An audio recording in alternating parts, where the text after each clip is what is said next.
Today's reading is from Acts chapter 27, verses 21 through 44.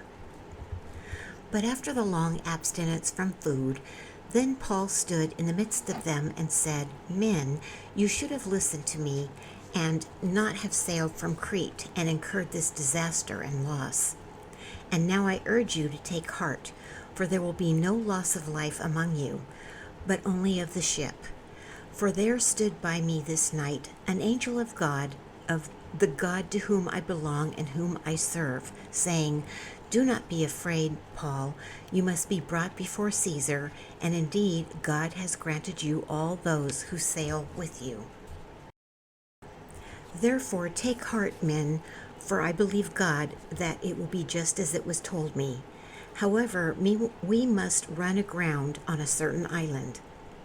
Now when the 14th night had come, as we were driven up and down in the Adriatic Sea, about midnight the sailors sensed that they were drawing near some land.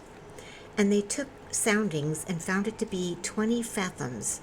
And when they had gone a little farther, they took soundings again and found it to be 15 fathoms.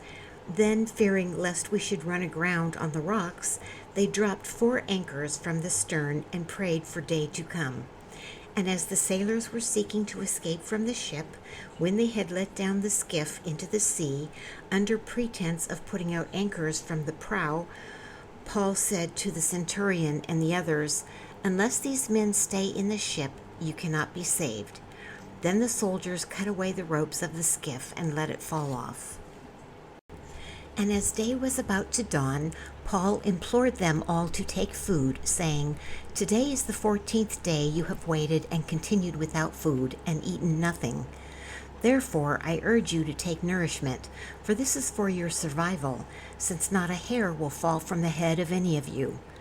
And when he had said these things, he took bread and gave thanks to God in the presence of them all, and when he had broken it, he began to eat.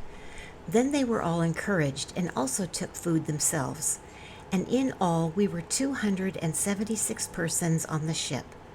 So when they had eaten enough, they lightened the ship and threw out the wheat into the sea.